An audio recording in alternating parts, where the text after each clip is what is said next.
ചെങ്ങന്നൂരിൻ്റെ ജനഹിതം അറിയാനാണ് ഞങ്ങൾ ജനസഭ സംഘടിപ്പിക്കുന്നത്.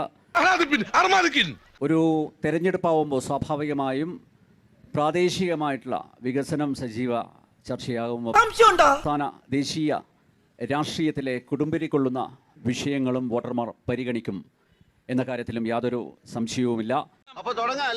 ശബരിമലയിലെ ആചാരങ്ങളെ ലംഘിക്കുവാൻ വേണ്ടിയിട്ട് അധികാരത്തിൻ്റെ എല്ലാ വഴികളും ഉപയോഗിച്ചുകൊണ്ട് ഇരുളിൻ്റെ മറവിൽ യുവതികളായ ആക്ടിവിസ്റ്റുകളെ നിങ്ങൾ അവിടേക്ക് കയറ്റുവാൻ വേണ്ടി ശ്രമിക്കുകയും അതെ എന്താ വന്നേ ശബരിമലയിലെ ആചാര ലംഘനം നടത്താൻ വേണ്ടി നിങ്ങൾ മുൻകൈ എടുത്തവരാണ്.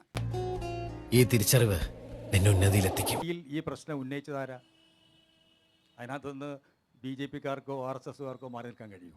ശബരിമലയിൽ സ്ത്രീകളെ കയറ്റണമെന്നാവശ്യപ്പെട്ട് നീണ്ട 12 വർഷക്കാലം സുപ്രീം കോടതിയിൽ കേസ് നടത്തിയത് നിങ്ങളുടെ തന്നെ ഒരു പ്രവർത്തകയല്ലേ? ആരുടെ അഭിഭാഷകരാണ് ഈ കോടതിയിൽ കേസ് ഫയൽ ചെയ്തത്? ഈ വിധി വന്നപ്പോൾ ആദ്യം അത് അംഗീകരിച്ചതാരാ? ഞങ്ങളാണോ? കേസിന് അനുകൂലമായ വിധി വന്നപ്പോൾ കെ സുരേന്ദ്രനടക്കം അതിനെ അനുകൂലിക്കുകയും ചെയ്തിരുന്നു. ബഹുമാനപ്പെട്ട സുപ്രീം കോടതിയുടെ വിധി ലംഘിക്കാൻ കഴിയില്ല. ആദ്യം കെ സുരേന്ദ്രൻ FB പോസ്റ്റ് ഇടുകയും അത് വിവാദമാകുമെന്ന് കണ്ടപ്പോൾ മുക്കുകയും ചെയ്തിരുന്നു. സുപ്രീം കോടതിയിലേക്ക് പോകേണ്ട കാര്യം സുപ്രീം കോടതിയിൽ കൊടുത്ത സത്യവാങ്മൂലത്തിൽ പറഞ്ഞു എന്നുള്ളത് ശരിയാണ്. അതിപ്പോ ലാഭായല്ലോ. ഇത് ശേഖരന്റെ തന്നെ അല്ലേ നിർമ്മാണം? കോടതി ഒരിക്കലും ഈ ആക്ടിവിസ്റ്റുകളെ നിങ്ങൾ പോലീസ് സംരക്ഷണയിൽ പിന്നെ കൊണ്ടുപോകണമെന്ന് പറഞ്ഞിട്ടില്ല, ഒരിക്കലും പറഞ്ഞിട്ടില്ല. കോടതി അങ്ങനെ ഒരു നിർദ്ദേശം നൽകിയിട്ടില്ല. ഇപ്പൊ ഈ വിധി തന്നെ സുവർണ അവസരമായിട്ട് ആദ്യം കണ്ടതാരാ?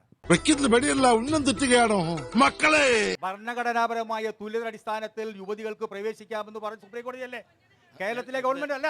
അങ്ങനെ പറഞ്ഞു കൊടുക്കണം ചോദിക്കാനുള്ളത്. അതായത് ഇന്ന് കേന്ദ്രം ഭരിക്കുന്നത് BJP സർക്കാരാണ്. അവന്റെ ഒരു പാർട്ടി ഇവിടെ റെയിൽവേ എന്ന് പറയുന്നത് ഇന്ത്യൻ റെയിൽവേ കേന്ദ്ര സർക്കാരിൻ്റെ ഒരു ഭാഗമാണ്. ഇപ്പോൾ ഏറ്റവും കൂടുതൽ ഭക്തജനങ്ങൾ വരുന്നത് ശബരിമലയ്ക്ക് പോകാൻ വരുന്നത് ഇവിടെ നമ്മുടെ ചെങ്ങന്നൂർ റെയിൽവേ സ്റ്റേഷനിലാണ്. നേരെ തിരുമിനി. പക്ഷേ ഒരു അടിസ്ഥാന സൗകര്യങ്ങളും ഇന്നേ വരെ ചെയ്തിട്ടില്ല. പക്ഷേ ഒരു ബാത്റൂം പോലും നല്ല രീതിയിലില്ല. എന്നാൽ പ്രധാനമന്ത്രി ബാത്റൂം പണിയാനാണെന്നും പറഞ്ഞ് ഇവിടുന്ന് പെട്രോളിന് ഓരോ ദിവസവും വില കൂട്ടി വാങ്ങിച്ചുകൊണ്ട് പോകുന്ന സാഹചര്യമൊക്കെ ഉണ്ടായിട്ടുണ്ട്. കേന്ദ്ര സർക്കാർ എന്തോ ഇവിടെ കൊണ്ടുവന്നത്? റെയിൽവേ സ്റ്റേഷനിൽ പോയിട്ട് എത്ര കാലമായെന്ന് എനിക്കറിയില്ല. കേന്ദ്ര ഗവൺമെന്റാണ് ഇവിടെ പണം മുടക്കിയത്. ഏത് പദ്ധതിക്കാണ് ഈ ചെങ്ങന്നൂർ മണ്ഡലത്തിൽ കേന്ദ്ര ഗവൺമെന്റ് പണം മുടക്കിയത്? നിങ്ങൾ പറഞ്ഞാൽ ഞങ്ങൾ രാഷ്ട്രീയപ്രവർത്തനം അവസാനിപ്പിക്കുക. ഒരെണ്ണം പറ.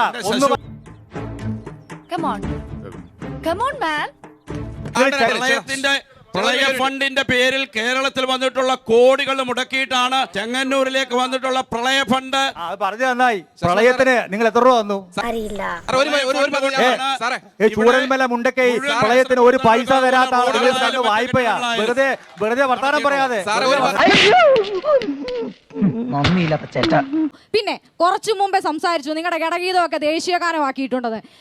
ഭരണഘടനാപരമായിട്ട് ഒരു മുനിസിപ്പൽ കോർപ്പറേഷനിലെ സത്യപ്രതിജ്ഞ പറഞ്ഞിട്ട് കേട്ടിട്ട് പോയാൽ മതി. പിന്നല്ലാതെ പറഞ്ഞിരുന്നു ദേശീയ ഗാനമാണോ നിങ്ങൾ പറഞ്ഞു. ഇവിടെ സ്വാതന്ത്ര്യ സമരത്തിന് സേനാനികൾ ഗീതമൊക്കെ അങ്ങ് ശാഖയിലും അമ്പലത്തിലും പോയി പാടിയാൽ മതി. കിട്ടിയാ? ഇല്ല, ചോദിച്ചു വാങ്ങിച്ചു. ഇത് ഈ രാജ്യം ഇന്ത്യയാണ്, കേട്ടല്ലോ. BJP-യുടെ സംസ്ഥാന അധ്യക്ഷൻ രാജീവ് ചന്ദ്രശേഖർ പറയുകയുണ്ടായി, പൊതുമരാമത്ത് വകുപ്പ് മന്ത്രിയെ മരുമകൻ എന്നൊരു വിശേഷണം ചേർത്ത് വിളിച്ചു. അഭിപ്രായം ഞാൻ പറയുന്നു, അത്രേ ഉള്ളൂ.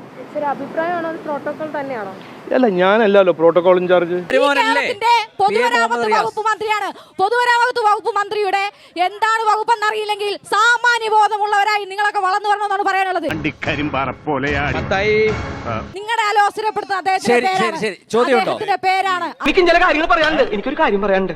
TV ഇവിടെ ശബരിമല വിഷയവും പിന്നെ കുറച്ച് മതപരമായ വിഷയങ്ങൾ മാത്രം ചർച്ച ചെയ്തു പോകുന്ന ഒരു സ്ഥിതിയുണ്ട്.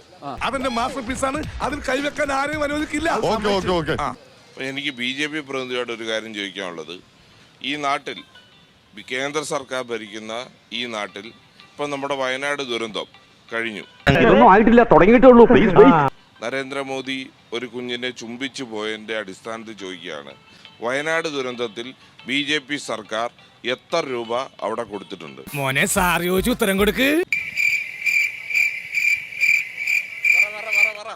ഒന്ന് പറഞ്ഞോ നമ്മൾ ശബരിമല വിഷയവും ഈ മതവാദവും പറഞ്ഞിരിക്കാതെ വികസന ഒടുവിൽ കുറ്റസമ്മതം നടത്തി അല്ലേ? എന്റെ സുഹൃത്തെ, ചർച്ച ചെയ്യേണ്ട ആവശ്യം അതെന്താ ചോദിച്ച ചോദ്യത്തിന് ഉത്തരവില്ലെങ്കിൽ എന്താ? ചോദിച്ചത് ചോദ്യമാണ്. അന്ന് ഇന്നും ഉത്തരം പറയാൻ നിങ്ങൾ എവിടെയാ ഒളിച്ചോടുന്നത്? ഒന്ന് പൊട്ടിക്കറിയാൻ നിങ്ങൾ ആഗ്രഹിക്കുന്നു അല്ലേ രാമനായരെ? എവിടെയാ ഒളിച്ചോടുന്നത്? ചോദിച്ച അതെ ഉത്തരം പറയണോ വേണ്ടോ അദ്ദേഹം തീരുമാനിക്കും. തന്റെ മോളുണ്ടല്ലോ ആ ഏണി അവളാരടോ അവളാരെയും വരട്ടുന്നത്? അല്ലാതെ ജനസഭയിൽ ഇനിയിപ്പോ കേന്ദ്ര സർക്കാരിന്റെ വിഷയങ്ങൾ മാത്രമേ ചർച്ച ചെയ്യാൻ പാടുള്ളൂ, ശബരിമല ചർച്ച ചെയ്യാൻ പാടില്ല എന്ന് പറഞ്ഞാൽ നടക്കില്ല. My God, sentimental and psychological move. എന്തായാലും താൻ ഇത്രയൊക്കെ പറഞ്ഞ സ്ഥിതിക്ക് ഞാൻ അങ്ങനെ പറ്റില്ല എന്ന് പറയും. ചർച്ച ചെയ്യും. ഞാൻ ഒരു കാര്യം പറയാം. എല്ലാ വിഷയവും ചർച്ച ചെയ്യും. ഞാൻ ചോദ്യം ചോദിച്ചത് അനിൽ നമ്പ്യാരോടല്ല.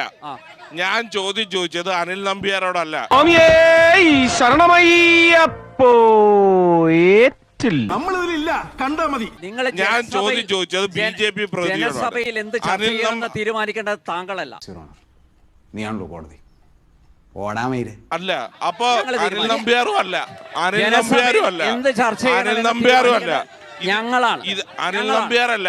എടാ പറയാതിരിക്കാൻ പറ്റില്ല കേട്ടോ, നിങ്ങൾ പാരമ്പര്യമായിട്ട് പൊട്ടന്മാരാ. ഞാൻ ചോദിച്ചത് BJP പ്രതിനിധിയോട്.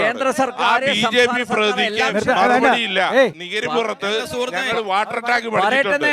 അതിനകത്തുനിന്ന് ഒരു ഗ്ലാസ് വെള്ളം എടുത്ത് ആ പുള്ളിക്ക് സംഗതി മനസ്സിലായി. എനിക്ക് ശ്വാസം കിട്ടുന്നില്ല. മാനം കളയരുത്. ഞാൻ സക്രാത്തിന്റെ ഹാലിലാണ്. കുറച്ച് വെള്ളം കൊണ്ടാ മറുപടി കൊടുത്തോ? വരട്ടാറിന്റെ ചോദ്യം ചോദിച്ചല്ലോ, മറുപടി കൊടുത്തു.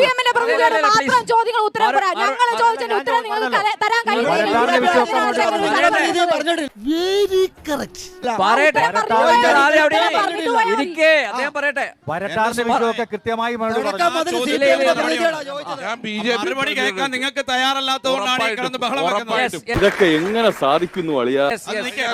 നിങ്ങളാണ് അസൂഷണ കാണിക്കുന്നത്. ഇവിടെ അലമ്പുണ്ടാക്കാനാണ്, ഞങ്ങൾക്കും അലമ്പുണ്ടാക്കാനാണ്.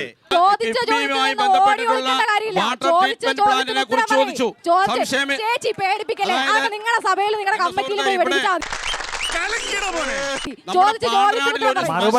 മറുപടി നിങ്ങൾ ആഗ്രഹിക്കുന്ന പോലെ മറുപടി അനിൽ നമ്പ്യാർ പറഞ്ഞു. വസ്തുനിഷ്ഠമായ തീരുമാനിക്കുന്ന അജണ്ടയ്ക്ക് അപ്പുറത്തേക്ക് ഇവിടെ ഒന്നും ചർച്ച ചെയ്യാൻ പാടില്ല. അനിൽ നമ്പ്യാർ ജനൻ TV തീരുമാനിക്കുന്ന കാര്യങ്ങൾ ചർച്ച ചെയ്യുന്നതല്ല. മുമ്പേ പറഞ്ഞ അങ്ങനെയാണ്. ഒന്നും ചെയ്യാതെ വെറുതെ ഒരു മൂലക്ക് ഇരുന്നാ മതി. അടി അവനവിടെ ചോദിച്ചു വാങ്ങും. അത്രയ്ക്ക് മിടുക്കന. ചെങ്ങന്നൂര് വന്നിട്ട് ചെങ്ങന്നൂരിലെ വികസനം പറയണം. ചെങ്ങന്നൂരിലെ വികസനം പറയണം. നമ്പ്യാരുടെ അജണ്ട ചെങ്ങന്നൂർ നടപ്പിലാക്കത്തില്ല. ഇത് കര വേറെ ഒന്നുപോലെ കൈ കലക്കി കലക്കിന്ന് പറഞ്ഞാ പോലെ കലക്കി